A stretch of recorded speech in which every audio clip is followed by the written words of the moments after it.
चीज़ की कमी महसूस ज़रूर हुई होगी आगे बढ़ने में, तो क्या आपके समाज से आपको कितना सपोर्ट मिला? जहाँ चुनाव लड़ने की कल्पना नहीं कर सकते थे वहाँ 3 चुनाव हमने जीते हैं। लेकिन सर यही कांग्रेस पार्टी और यही इसके सहयोगी दल अपने आप को दलितों का ठेकेदार मानते हैं। एक लाइन में मैं कहूँ तो कांग्रेस पार्टी ये दलित विरोधी भी है, गरीब विरोधी भी है, संविधान विरोधी भी है और अम्बेडकर विरोधी भी है।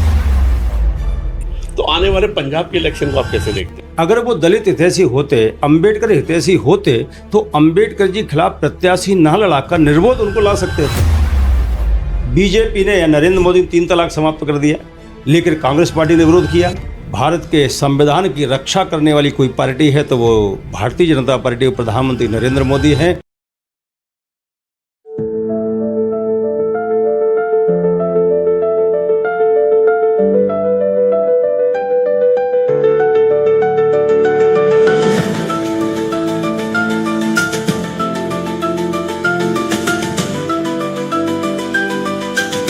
नमस्कार दोस्तों, मैं पवन नागपाल और स्वागत है आपका मेरे इस channel the democratic Hindu news में।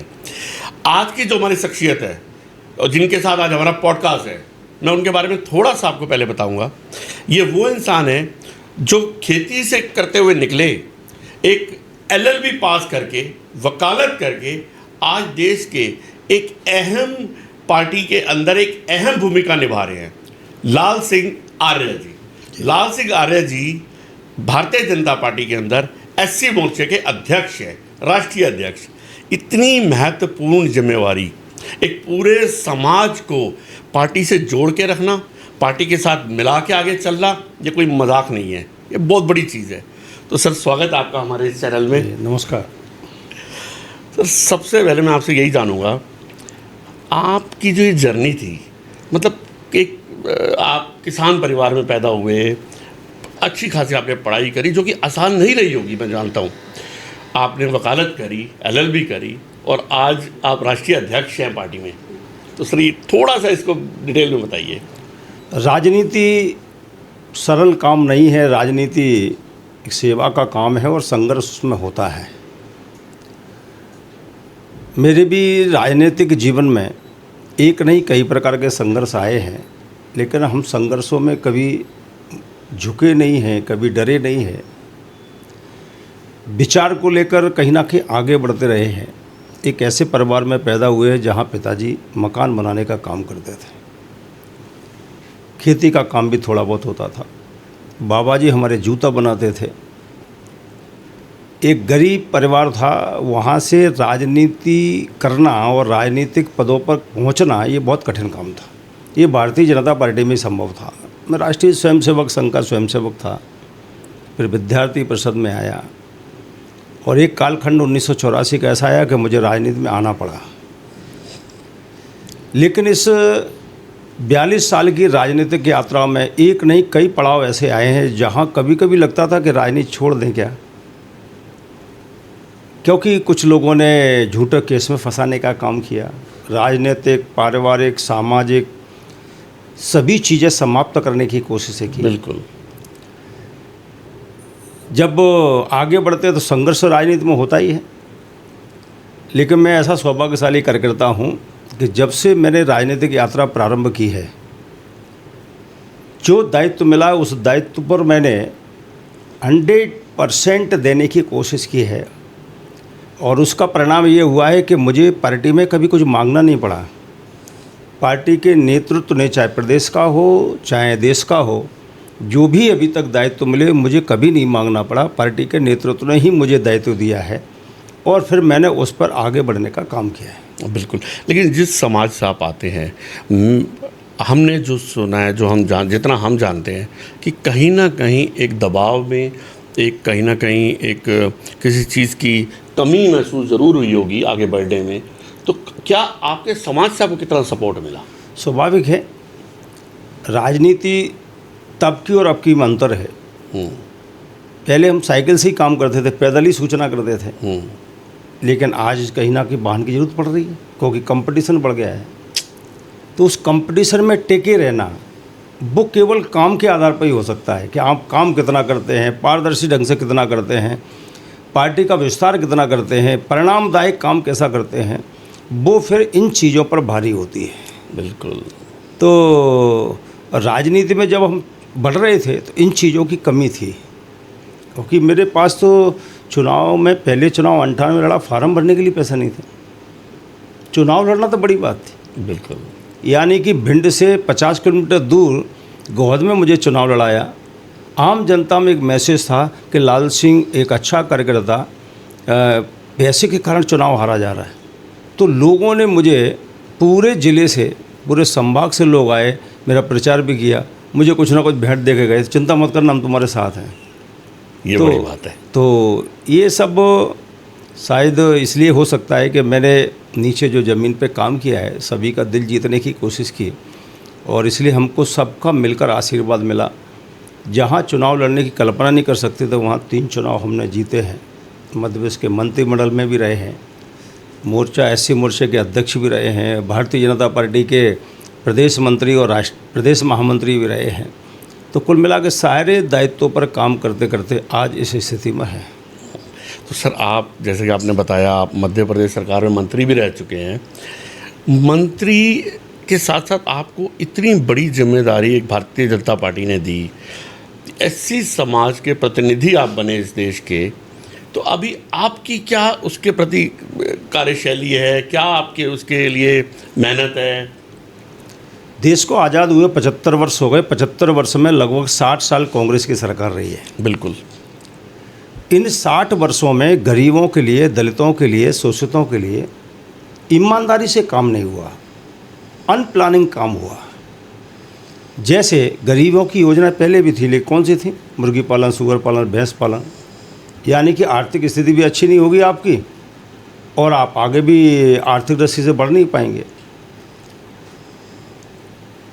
झूठे नारे देकर वोट कबाड़ना, गरीबी हटाओ का नारा देखे, कभी संविधान बचाओ का नारा देखे, इस प्रकार के नारे देकर वोट कबाड़ना, यानी कि दलित, आदिवासी और अल्पसंख्यक, ये लगभग 35 से 40% वोट होता है। उसका क्षेत्र का विकास नहीं करना, उसके लिए कोई आर्थिक नीतियाँ तैयार नहीं करना, और 35% वोट नारों पे कबाड़ लेना, डरा के कबाड़ना है। ये बीजेपी है, अनटचेबिलिटी करेगी, यही सामान्य वर्ग की पार्टी है, बिल्कुल, ये पाकिस्तान आपको भेज देंगे, ये मुस्लिम विरोधी हैं, इस प्रकार की भावनाएं भड़का कर कांग्रेस पार्टी ने वोट कबाड़ा। लेकिन अटल जी ने जैसे ही सर्व शिक्षा अभियान चालू किया, अनपढ़ आदमी भी शिक्षा की तरफ मुड़ गया, तो उसको लगने लगा कि नहीं यार, कांग्रेस पार्टी ने हमारे साथ अच्छा नहीं किया। देखिए आप, आज नरेंद्र मोदी गरीब कल्याणकारी योजना लागू करते तो गरीबों तक पहुंच रही है, तब क्यों नहीं पहुंच रही थी? तो दलितों को भी भड़का कर, जैसे आज राहुल गांधी जी कर रहे हैं, संविधान ला के बताते हैं कि संविधान खतरे में है और पढ़ते नहीं हैं, आरक्षण ख़त्म कर देंगे। लेकिन मुझे लगता है कि अगर किसी राष्ट्रीय डिबेट में उनको बैठा लिया जाए तो संविधान के मूल अधिकार क्या है ये बता नहीं पाएंगे। बिल्कुल। और आपकी सरकारों ने दलित हित के लिए क्या किया ये बता नहीं पाएंगे। तो दलितों के खिलाफ कहीं ना कहीं कांग्रेस पार्टी बहुत सूक्ष्म तरीके से लगी रही कि ये आर्थिक दृष्टि से संपन्न भी नहीं हो पाए और हमको वोट भी देते रहे। एक प्लानिंग के साथ काम किया, यानी विकास के आधार पर वोट नहीं, जन कल्याण के आधार पर वोट नहीं, भड़काने के आधार पर वोट कबाड़ने की जो कांग्रेसी संस्कृति है, उसे कहीं ना कहीं आज दलित, गरीब और आदिवासी समझ चुका है। और इसलिए मोर्चा अध्यक्ष होने के नाते वास्तविकता क्या है, सही क्या है, उससे हमें समाज को उनके सामने हमको ये सही चीज़ें बताने का ये मोर्चा हमारा जरिया बना। और जैसे हमने संत रविदास जयंती का सप्ताह मनाया, तो रविदास जी ने धर्म परिवर्तन के खिलाफ, सिकंदर के खिलाफ पढ़ के क्या बोला है, उन्होंने सनातन के लिए क्या बोला है, उन्होंने पाखंड के खिलाफ क्या बोला है, उन्होंने जाति के खिलाफ क्या बोला, ये हमें नीचे तक पहुंचाने का काम मिला। लेकिन सर, यही कांग्रेस पार्टी और यही इसके सहयोगी दल अपने आप को दलितों का ठेकेदार मानते हैं, यही अपने आप को एससी का सबसे बड़ा मानते हैं कि हम ही हैं जो ये करती है। और ये अफवाह भी यही लोग फैलाते हैं कि ना तो भारतीय जनता पार्टी और ना ही नरेंद्र मोदी इनके फेवर में हैं और धीरे धीरे ये आरक्षण भी ख़त्म कर देंगे। मैं एक चीज़ स्पष्ट करना चाहता हूँ अंकपाल जी। हाँ जी। एक लाइन में मैं कहूँ तो कांग्रेस पार्टी ये दलित विरोधी भी है, गरीब विरोधी भी है, संविधान विरोधी भी है, अम्बेडकर विरोधी भी है। अब मैं आपको स्पष्ट करता हूँ। हाँ जी। नंबर 1, बाबा साहब अम्बेडकर ने संविधान लिखा तो एक देश एक संविधान होना चाहिए था, लेकिन धारा 370 लगाकर उन्हें संविधान को खतरे में डाल दिया। बिल्कुल। नंबर 1।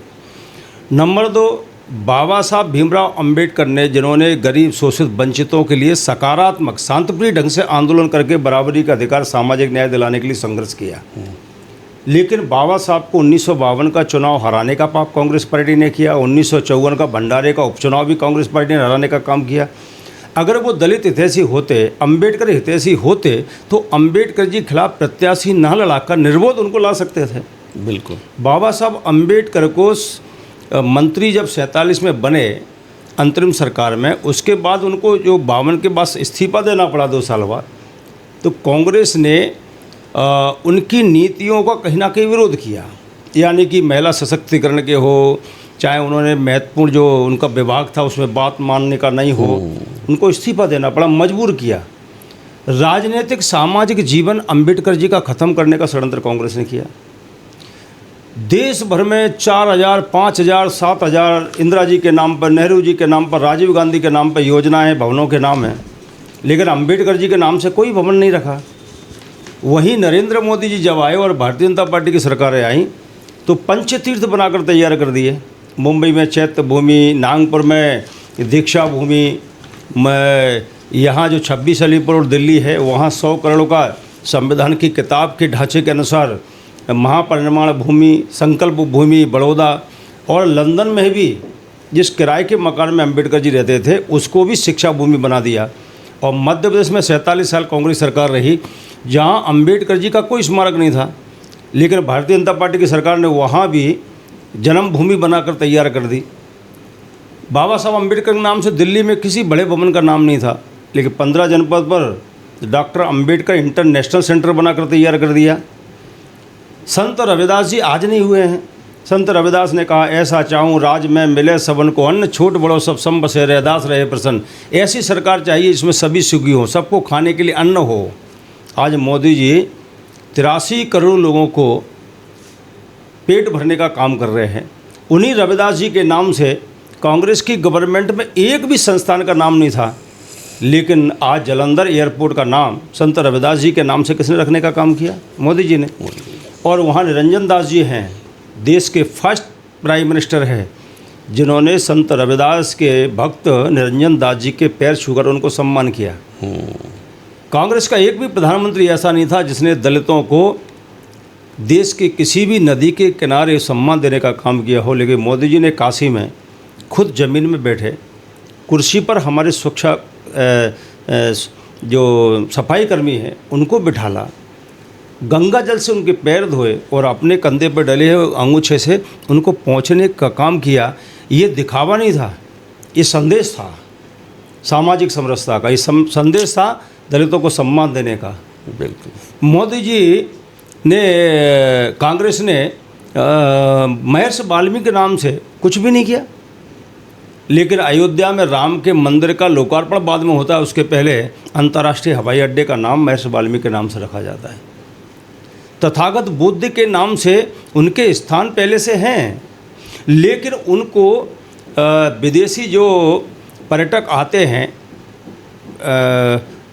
भगवान बुद्ध को मानने वाले, उनके लिए सुविधा नहीं थी, लेकिन कुशीनगर एयरपोर्ट का नाम बुद्ध जी के नाम से रखा और कुशीनगर से लेकर सारनाथ तक बौद्ध सर्किट बनाने का काम कर दिया। हमारे सामने द्रौपदी मुर्मू जी एक बहुत बड़ा एग्जाम्पल है। माननीय रामनाथ कोविंद जी ये कहते थे हम दलित विरोधी, आदिवासी विरोधी, मुस्लिम विरोधी हैं। तो आप देखिए रामनाथ कोविंद दलित के बेटे हैं, गरीब परिवार के, उनको राष्ट्रपति बनाने के लिए उन्होंने कैंडिडेट बनाया और जिताया द्रौपदी मुर्मू। यहीं से स्पष्ट होता है कि द्रौपदी मुर्मू को जब कैंडिडेट एनडीए ने बनाया तो कांग्रेस के नेताओं ने क्या कहा, ये रबड़ स्टंप की सील है, यानी कि आदिवासियों को, दलितों को रबड़ स्टंप मानते हैं, यानी कि उन्होंने पूरे समाज का अपमान करने का काम किया। एक महिला और एक आदिवासी बहन को राष्ट्रपति बनाना, अब्दुल कलाम आज़ाद जैसे प्रखर विद्वान को हिंदुस्तान का राष्ट्रपति बनाना, तो कुल मिलाकर दलितों के खिलाफ कांग्रेस ने काम किया है। अब जहाँ तक संविधान का मामला है, अब संविधान के मामले में देखो, वन नेशन वन कॉन्स्टिट्यूशन होना चाहिए, लेकिन कांग्रेस ने धारा 370 लगा के वहाँ दलितों को आरक्षण समाप्त कर दिया। यानी कि वहाँ सफाई कर्मियों को सफाई करने का अधिकार था, नौकरी लेने का अधिकार नहीं था। वहाँ आदिवासियों को आरक्षित सीटें नहीं थी। पहली बार जम्मू कश्मीर में परसीमन हुआ, 7 सीट एससी, 9 सीट आदिवासियों को, यानी कि 15 लोग पहली बार विधानसभा में पहुँचे हैं। वहाँ सफाई कर्मियों को नौकरी मिलना चालू हो गई। वहाँ अब प्रधानमंत्री अलग नहीं, वहाँ झंडा अलग नहीं, अब तिरंगा फहराता लाल चौक पर। One nation one constitution, one nation one ration card, यानी कि बंगाल का गरीब अब कहीं मुंबई में जाता है तो उसको दूसरा राशन कार्ड बनवाने की ज़रूरत नहीं है, उसी राशन कार्ड से ऑनलाइन उसको खाद्यान्न मिलने का काम हो जाएगा। सर, अब तक के इतिहास में 3000 से ज़्यादा दलित लोगों को मारा गया था वेस्ट बंगाल में। वेस्ट बंगाल पुनः आज़ाद हो गया है। वेस्ट बंगाल में था आपसे कि अब संविधान स्थापित हो गया है। वेस्ट बंगाल में लोकतांत्रिक सरकार बन चुकी है। भय डर का माहौल जो कांग्रेस, कम्युनिस्ट और ममता की सरकार में था, मैं पिछले चुनाव के पहले का बता सकता हूँ। मैंने बंगाल का बहुत प्रवास किया है। 3000 से ज़्यादा दलित आदिवासियों के घरों को जला दिया गया। उनको दूसरे पड़ोसी राज्यों में शरण लेने के लिए मजबूर कर दिया गया। एक चुनी हुई सरकार के पार्टी के नेताओं के द्वारा या घुसपैठियों के द्वारा बहनों के साथ बलात्कार हुए, पेड़ पर लटका दिया और कहा कि आत्महत्या कर ली। लोगों को मर्डर कर दिया, पेड़ पर लटका दिया, आत्महत्या कर ली। यानी कि 321 लोगों को मारा गया। बताइए। ममता की सरकार के समय वो फाइलें भारतीय जनता पार्टी की सरकार ने खोल दी हैं। और यही लोग अपने आप को दलित नेता कहते हैं। और देखिए आप, कम्युनिस्ट में एक भी लीडर राष्ट्रीय नहीं दलित। आप देखिए सर, राहुल गांधी तो रोज कहते हैं कि बीजेपी में नहीं है कोई दलित नेता। मुझे लगता है भारतीय जनता पार्टी ने, शायद राहुल गांधी को ज्ञान है कि नहीं पता नहीं है, भारतीय जनता पार्टी ने जगजीवन राम जी को एज ए प्रधानमंत्री कैंडिडेट घोषित करके चुनाव लड़ाया था। ये भारतीय जनता पार्टी ने किया है, लेकिन कांग्रेस पार्टी ने उनका विरोध किया है। ठीक है ना। हाँ जी। भारतीय जनता पार्टी पहली ऐसी पार्टी है, कांग्रेस की गवर्नमेंट में 4-5 दलित मिनिस्टर होते थे, आज 10 मिनिस्टर हैं, पिछली बार 12 थे। बिल्कुल थे। ठीक है ना। कांग्रेस पार्टी में 1 आध राज्यपाल होते थे, 4 राज्यपाल थे। अच्छा सर, कुछ पार्टियां कहती हैं कि हम अंबेडकर की विरासत हैं, जबकि अंबेडकर जी ने धारा 370 का ड्राफ्ट करने से इनकार कर दिया था। जो मिथ क्या फैलाया जा रहा है, इस मिथ को कैसे तोड़ा जाएगा? मुझे लगता है कि जो कहते हैं कि अंबेडकरवादी हैं या अंबेडकर के हम फॉलोअर्स हैं, तो मुझे लगता है वो झूठ बोलते हैं। अंबेडकर का फॉलोअर वो होगा जो सामाजिक न्याय के लिए काम करता होगा, जो गरीबों के लिए काम करता होगा, जो संविधान की रक्षा करता होगा, जो महिलाओं को बराबरी का अधिकार देता होगा, जो मजदूरों को बराबरी का अधिकार देता होगा, वो है वास्तव में अंबेडकर का समर्थक। और मैं कह सकता हूँ, बाबा साहब अंबेडकर के बाद दलित, शोषित, वंचित, गरीब, महिला, श्रमिकों के लिए अगर किसी ने सम्मान, सशक्तिकरण दिया है तो उस प्रधानमंत्री का नाम नरेंद्र मोदी है, नंबर 1। बाबा साहब अंबेडकर ने कहा संविधान में और उसके पहले भी कि महिलाओं को बराबरी का अधिकार मिलना चाहिए। ये कांग्रेस पार्टी नहीं दे पाई। नरेंद्र मोदी जी ने 33% आरक्षण दे दिया, लेकिन कांग्रेस पार्टी और एनडीए गठबंधन ने विरोध किया। बीजेपी देना चाह रही है, उनने विरोध किया, बिल पास नहीं होने दिया। कांग्रेस पार्टी में 60 साल में ये 33% आरक्षण नहीं हुआ। बीजेपी ने या नरेंद्र मोदी ने 3 तलाक समाप्त कर दिया, यानी कि महिलाओं के सुरक्षा, सम्मान की रक्षा की, लेकिन कांग्रेस पार्टी ने विरोध किया। जम्मू कश्मीर में हमने 370 धारा हटा दी, इन्होंने उसका विरोध किया कि हम आएंगे तब ला देंगे। श्रमिकों के 52 कानून जो शोषण करते थे उनको समाप्त कर दिया, यानी कि उनके लिए भी सशक्तिकरण का रास्ता खोल दिया।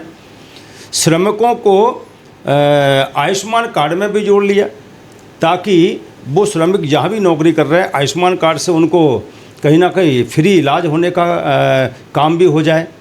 सामाजिक न्याय की बात की तो कांग्रेस की सरकारों में अंबेडकर जी की जयंती 14 अप्रैल को छुट्टी नहीं होती थी, राष्ट्रीय अवकाश नहीं होता था।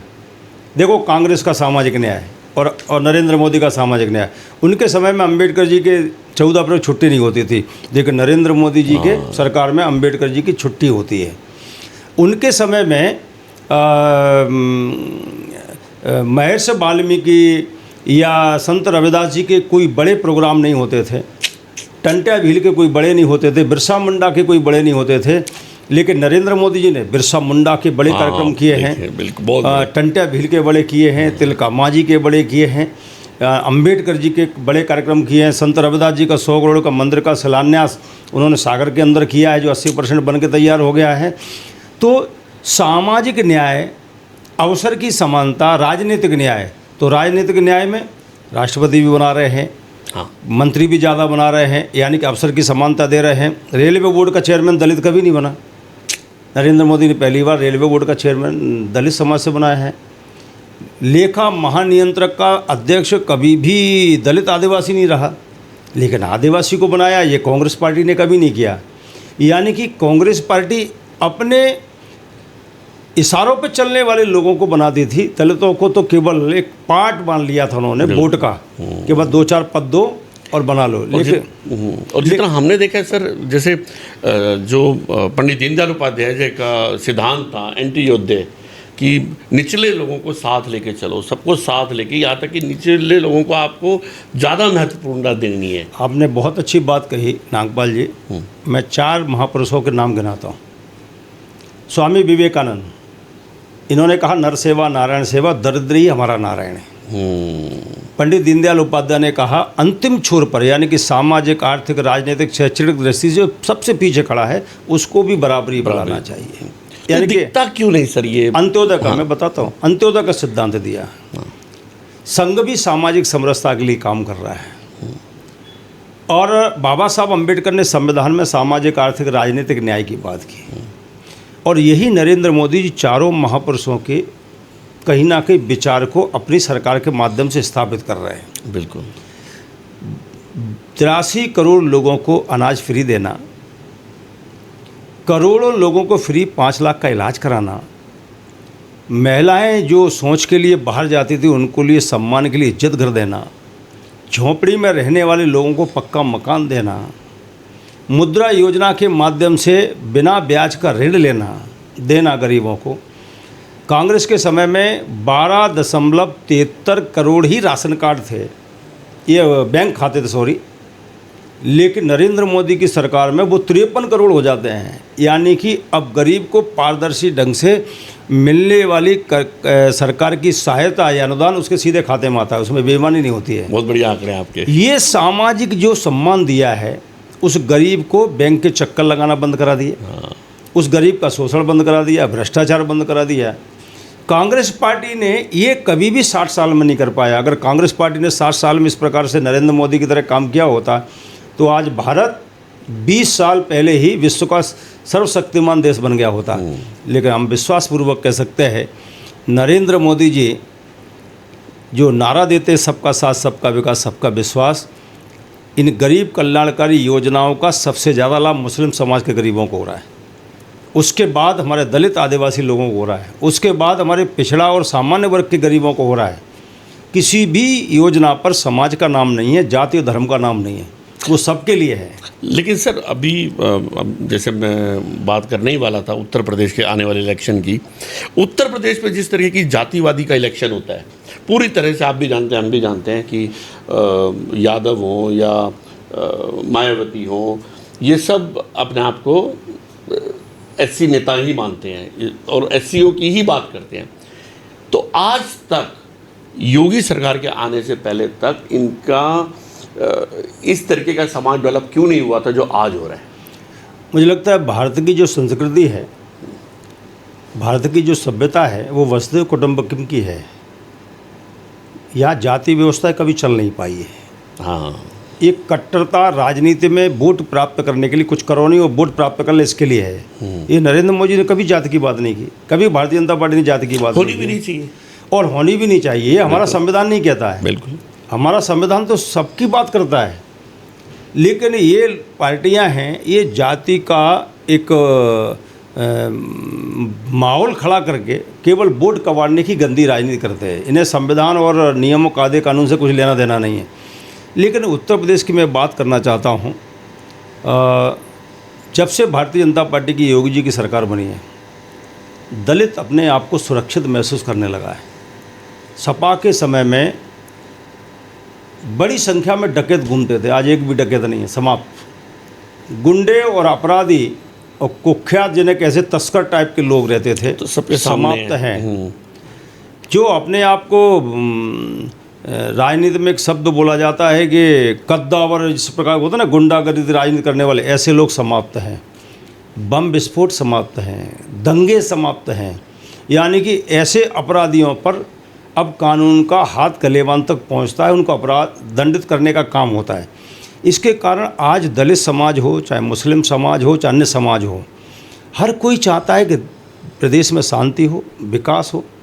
तो आप देख लीजिए, एयरपोर्ट बढ़ रहे हैं उत्तर प्रदेश में, 4 लेन 6 लेन बढ़ रही है। आप हापुड़ से और लखनऊ चले 4 घंटे पहुंच जाओगे गंगा एक्सप्रेस वे से। तो आदमी विकास चाहता है, अब वो योगी जी की सरकार नरेंद्र मोदी जी के नेतृत्व में कर रही है। मतलब आप मानते हैं कि मुलायम सिंह जी यादव की सरकार हो, चाहे मायावती जी की सरकार हो, उस टाइम दलितों पे अत्याचार हुआ है? स्वाभाविक है। बसपा के सरकार के समय तो ये नहीं कह सकते, लेकिन सपा के सरकार के समय दलितों पर बड़े अत्याचार हुए। लेकिन बसपा के समय में दलित समाज चाहता था कि हमारी आर्थिक नीतियाँ कुछ बहुत अच्छी होंगी, जिसके कारण ग्रोथ भी नहीं हुई। हाँ, जिसके कारण हमने संघर्ष किया कि हमें आने वाले समय सम्मान मिलेगा, हमको आने वाले समय में आर्थिक दृष्टि से मजबूत होंगे। वो नहीं हुए, तो वो गरीब तबका कहीं ना कहीं मायूस हो गया और भारतीय जनता पार्टी की तरफ आया। और भारतीय जनता पार्टी के साथ इसलिए आया कि नरेंद्र मोदी जी ने गरीब कल्याणकारी जो योजना लागू की, वो दलित के दरवाजे तक पहुंच गई, वो आदिवासी के दरवाजे तक पहुंच गई, वो गरीब के दरवाजे तक पहुंच गई, वो मुस्लिम के दरवाजे तक पहुंच गई। तो लोगों को लगा कि आखिर हम वोट के बदले हमें चाहिए क्या, हमको विकास चाहिए, उत्थान चाहिए, तो वो हमारा हो रहा है। तो इसलिए उत्तर प्रदेश में फिर से जो सरकार चुनाव लड़ेगी, जो होने वाला है, मुझे लग रहा है पिछली बार से ज़्यादा सीटें भारतीय जनता पार्टी की आएंगी और तीसरी बार उत्तर प्रदेश में सरकार बनेगी। क्योंकि बरसों बाद भारतीय जनता पार्टी ने उत्तर प्रदेश के अंदर विकास क्या होता है, गरीबों का उत्थान क्या होता है, कानून क्या होता है, संविधान क्या होता है और शासन प्रशासन क्या होता है, इसकी नज़ीर पेश की है। आम आदमी बीजेपी को वोट देकर अपने आप को सम्मानित कर रहा है। ये भारतीय जनता पार्टी की जीत का बहुत बड़ा आधार है। और देश को एक ईमानदार प्रधानमंत्री, उत्तर प्रदेश को एक ईमानदार मुख्यमंत्री मिला है, जिसके कारण लोगों में उनके प्रति श्रद्धा और विश्वास है। सर, एक आम आदमी की बेसिक नीड यही होती है कि 2 वक्त की रोटी सम्मान के साथ और स्वास्थ्य सुविधा और शिक्षा सुविधा, बस यही मिलना चाहिए। यही सरकार का मतलब ही होता है कि लोगों के स्वास्थ्य की चिंता करना, लोगों की शिक्षा की चिंता करना, लोगों के उत्थान की चिंता करना, लोगों के विकास की चिंता करना। सरकार का मतलब ही, सरकार का मतलब थोड़ी आनंद भोगो कांग्रेस की तरह। लेकिन सर, एक सवाल और अब आएगा फिर अगले इलेक्शन पे। पंजाब में 33% के करीब SC वोट है लगभग। तो आज तक ऐसा क्या हुआ कि पंजाब में बीजेपी वो उस तरीके से नहीं आ पाई या उस तरीके से नहीं खड़ी हो पाई जिस तरीके से उसको होना चाहिए था? अगर वो इतना ही सब समाज के लिए काम कर रही है, तो आने वाले पंजाब के इलेक्शन को आप कैसे देखते हो? पंजाब में भारतीय जनता पार्टी कहीं ना कहीं गठबंधन के साथ चुनाव लड़ती रही है, सेल्फ चुनाव नहीं लड़ी। हाँ जी। लेकिन हमने जैसे ही सेल्फ चुनाव लड़ना चालू किया, उसके बाद हमारा वोटिंग परसेंटेज बढ़ने लगा। हम 7% से 19% पहुंच गए। हाँ जी। और पंजाब के लोगों ने कांग्रेस पार्टी की सरकार देख ली, आप पार्टी की सरकार देख ली और बादल जी की सरकार देख ली। इन तीनों ही सरकारों के समय त्याग, बलिदान, धर्म की रक्षा करने वाले, गरीबों की रक्षा करने वाले महापुरुषों की धरती को इन तीनों ही पार्टियों ने बदनाम कर दिया। आज धर्मांतरण ज़्यादा पंजाब में हो रहा है। आज नशा सबसे ज़्यादा पंजाब में है। गुरुओं के स्टेट, गुरुओं की, मतलब वही मैंने कहा, गुरुओं की धरती पर त्यागी भूमि है, बलिदानों की भूमि है, प्रेरणा की भूमि है। उस भूमि को इन तीनों पार्टियों ने अपमानित किया है। आज नशा सबसे ज़्यादा वहाँ हो रहा है। आज कैंसर के मरीज ट्रेनिंग पूरी जाती है इलाज कराने के लिए, सबसे ज़्यादा हो रहे हैं। आज बाबा साहब अम्बेडकर की मूर्ति सबसे ज़्यादा कहीं तोड़ी जा रही है, तो आप पार्टी की सरकार के समय पंजाब में तोड़ी जा रही हैं। आज सरेआम थानों पर भी अटैक हो जाते हैं, सरेआम लोगों की हत्या हो जाती है, ये भी पंजाब के अंदर हो रहा है। तो इन तीनों ही पार्टियों से अब पंजाब की जनता का विश्वास उठ गया है। और मैं कह सकता हूँ कि माननीय मोदी जी ने जब वीर बाल दिवस घोषित किया तो लोगों को लगा कि हमारा प्रधानमंत्री हमको सम्मान दे रहे हैं। जब करतारपुर कॉरिडोर बनाया तो वहाँ हमारे सिख समाज को लगा कि नहीं, वास्तव में हमारा कोई प्रधानमंत्री है तो नरेंद्र मोदी है। जब उन्होंने रविदास के नाम से एयरपोर्ट का नाम रखा, दलित समाज को लगा हमको सम्मान मिल रहा है। और बंगाल के चुनाव के बाद से तो पंजाब का आम मतदाता की एक धारणा बन गई है कि अब की बार भारतीय जनता पार्टी को हमें चुनना है। और मुझे विश्वास है आने वाला जो चुनाव पंजाब का होगा, जैसे उड़ीसा हम जीते किसी को विश्वास नहीं होता था, जैसे बंगाल जीते हमको किसी को विश्वास नहीं होता था, अब की बार आदरणीय मोदी जी के नेतृत्व में हम पंजाब जीतेंगे। और पंजाब की जनता के विकास के लिए, उत्थान के लिए जो इन तीनों पार्टियों ने छोड़ कर रखा है, भारतीय जनता पार्टी एक गुरुओं की जो धरती है पवित्र, उसको पुनः वही स्वरूप में लाएं जो उनका स्वरूप था। इसके लिए भारतीय जनता पार्टी कृत संकल्प है। और वहाँ की जनता की नब्ज़ों को मैं देख रहा हूँ, मैं कई बार प्रवास किया हूँ। आम कार्यकर्ता की जनता की एक ही आवाज़ है। मैं कभी कोई प्लेन में चलता हूँ तो लोगों की बातें सुनता हूँ, कहाँ से आ रहे हो, कनाडा से आ रहे हैं।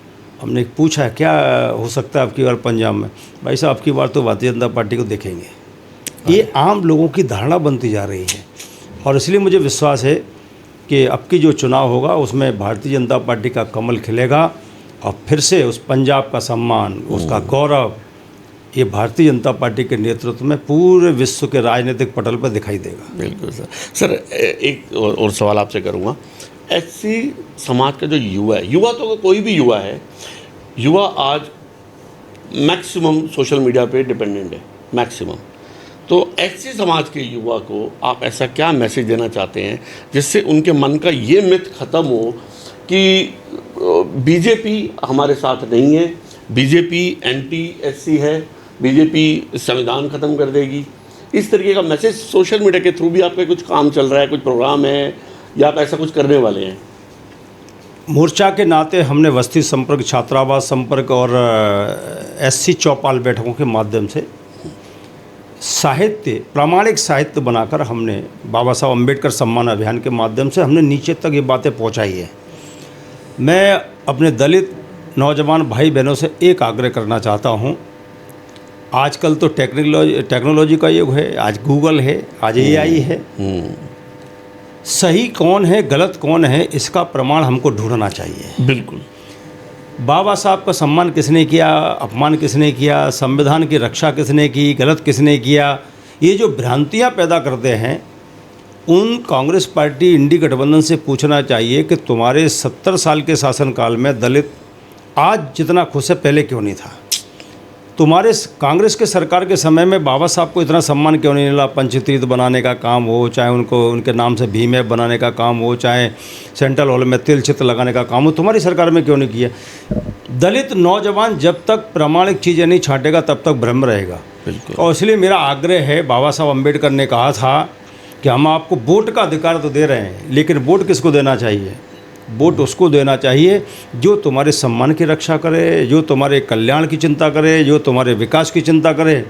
और ये तीनों ही चिंता ये भारतीय जनता पार्टी के हमारे माननीय प्रधानमंत्री नरेंद्र मोदी जी के नेतृत्व में हो रहा है। इसी नौजवान भाइयों से आग्रह है, जैसे बंगाल में 67% दलित समाज के लोगों ने भारतीय जनता पार्टी को वोट दिया है, जिस प्रकार से हरियाणा में बड़ी संख्या में दलित समाज ने भाजपा को वोट दिया, उत्तर प्रदेश में, मध्य प्रदेश में।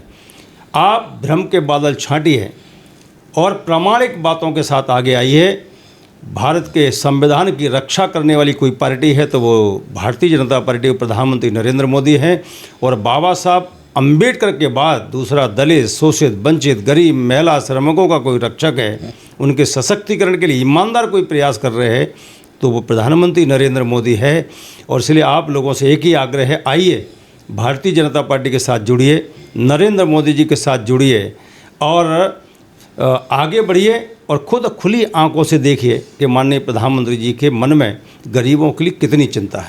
तो आपको क्या लगता है कि जो कॉकरोच जनता पार्टी या इस तरह की कोई पार्टी आती हैं और वो आंदोलन की बातें करती हैं और युवा उनसे प्रेरित भी होता है, तो वो आपको क्या लगता है कि वो भ्रम फैला रहे हैं, किसी तरीके का कोई साजिश है, क्या है ये सब?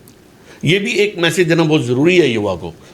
मुझे लगता है देश में प्रधानमंत्री नरेंद्र मोदी ने अपने कार्यकाल में युवा मेले लगाकर लगभग 35 लाख बच्चों को रोजगार देने का काम किया है। स्टार्टअप और स्टैंड अप इंडिया के तहत करोड़ों बच्चों को मुद्रा बैंक के माध्यम से, युवाओं की चिंता ईमानदारी से मोदी जी कर रहे हैं। लेकिन इंडी गठबंधन की जो पार्टियां हैं, जो अपने आप को स्वयंभू मानती थी, इनको लगता था सत्ता पर अधिकार हमारा ही और किसी का नहीं है। इन लोगों की दुकानें बंद हो गई, शटर डाउन हो गया है। ये सारे के सारे इंडी गठबंधन के लोग षड्यंत्र कर रहे हैं। मोदी जी जैसे संवैधानिक पद पर बैठे हुए प्रधानमंत्री को गाली गलौज तक करना, अपशब्दों का इस्तेमाल करना, और जहाँ तक कांग्रेस पार्टी का जनता पार्टी का मामला है तो उसका नाम से भी कॉकरोच जनता पार्टी, हाँ, तो नाम से ही आप समझ लीजिए मच्छर, मक्खी, कॉकरोच कहाँ पैदा होता है? गंदगी में पैदा होता है। ये लोगों का देश सशक्त हो, देश मजबूत हो, ये लक्ष्य नहीं है। हमारे छुपे हुए एजेंडे पूरे हों, ये इनका लक्ष्य है। और इसलिए भड़काऊ बातें करना, कभी आज़ादी लेकर रहेंगे उनके साथ खड़े होना, कभी तिरंगा झंडा वालों के साथ खड़े होना, कभी अलगाववादियों से गले मिलना, ठीक है ना, कभी मुस्लिम लीग से हाथ मिलाना, कभी बांग्लादेशी घुसपैठी के खिलाफ नहीं बोलना। तो ये लगातार इंडी गठबंधन करता आ रहा है। उसका केवल लक्ष्य है कि लोगों को भड़का के वोट प्राप्त करो। और मुझे लगता है इसमें इंडी गठबंधन सफल नहीं होगा। कॉकरोच हो, मच्छर हो, मक्खी पार्टी हो, ये कोई सफल होने वाला नहीं है, क्योंकि भारत को 1000 वर्ष तक मुग़ल तहस-नहस नहीं कर पाए, अंग्रेज़ ख़त्म नहीं कर पाए, तो ये कॉकरोच पार्टी ख़त्म नहीं कर पाएंगी। भारत की एकता बहुत मजबूत है। और मैं कह सकता हूँ कि नरेंद्र मोदी जी ने शायद ही हिंदुस्तान का किसी समाज, किसी धर्म में कोई व्यक्ति बचा होगा जिसके लिए काम नहीं किया हो। अपनी योजना के माध्यम से सबको लाभ देने की कोशिश की है, सबको सम्मान देने की कोशिश की है। और सबसे बड़ा सम्मान तो ये है कि जो देश कटोरा लेकर भीख मांगने की स्थिति में बदनाम होता था, आज विश्व नरेंद्र मोदी की तरफ देखता है आशा की तरह, आशा की नज़रों से कि एक प्रधानमंत्री है जिसके साथ हम बैठेंगे, डिस्कशन होगा, उसमें से कुछ सॉल्यूशन निकलेगा, चाहे वो पर्यावरण के हो, चाहे वो आर्थिक दृष्टि से समझौते के मामले हो, चाहे शांति को लेकर हो। उन्होंने कहा भी है, हाँ, चाहे उन्होंने कहा भी है देश भारत ने युद्ध नहीं दिया है, बुद्ध दिया है, ये संदेश देने का मामला हो, चाहे झालमुड़ी के किसी दुकान पर जाने का मामला हो, चाहे चाय के बाद एक प्रधानमंत्री कहीं भी आम जनता के, कौन प्रधानमंत्री कांग्रेस का हुआ जो बच्चों को परीक्षा से पहले परीक्षा पर चर्चा करता हो कि आपको अपने जीवन की रक्षा करना है? कौन प्रधानमंत्री कांग्रेस कैसा हुआ जिसने मन की बात के माध्यम से जोड़ने का काम किया हो? ये प्रधानमंत्री हैं जो सभी से जुड़कर और सभी से सुझाव लेकर कहीं ना कहीं देश चलाने का काम कर रहे हैं। और इसलिए मुझे लगता है कि ये जो षड्यंत्रकारी है, वो जो नक्सल ख़त्म हो गया, एक षड्यंत्र ख़त्म हो गया, शहरी नक्सलवादी भी लगभग समाप्त होते चले जा रहे हैं, बोडोलैंड समझौते के आधार पर बातचीत से वो भी समाप्त, नागालैंड प्रॉब्लम समाप्त। यानी कि कांग्रेस सरकारों में खड़े हुए ये संगठन कहीं ना कहीं आज समाप्त है। शांति की तरफ लोग बढ़ रहे हैं, विकास की ओर बढ़ रहे हैं। और आम जनता को, हिंदुस्तान को पता है कि मोदी जी विकास का दूसरा नाम है, मोदी जी सम्मान का दूसरा नाम है, मोदी जी लोगों के उत्थान का दूसरा नाम है। इसलिए मोदी जी में लोगों को, करोड़ों लोगों को श्रद्धा विश्वास है। ये चंद लोग जो हिंदुस्तान की शांति भंग करना चाहते हैं, हिंदुस्तान में अशांति पैदा करना चाहते हैं, ये बुद्ध की इस धरती पर, राम की इस धरती पर, रविदास की और वाल्मीकि की इस धरती पर, गुरु नानक की धरती पर, महावीर स्वामी की धरती पर वो सफल नहीं होंगे। बिल्कुल बिल्कुल सर, बिल्कुल पूरी उम्मीद है सर। तो बहुत अच्छा लगा सर आपसे आज बात करके। आपका ज्ञान, आपकी सूझबूझ और आपका संघर्ष, इस सब की बात करके मैं ज़रूर जानता हूँ हमारे जो दर्शक होंगे किस तरीके से आपने अपने समाज के चिंतन को करके राजनीति में आप आगे बढ़ रहे हैं, अपने समाज को भी आगे बढ़ा रहे हैं। तो बहुत ज़बरदस्त जर्नी थी आपकी sir. Thank you so much, धन्यवाद हमारे साथ बात करने के लिए। Thank you.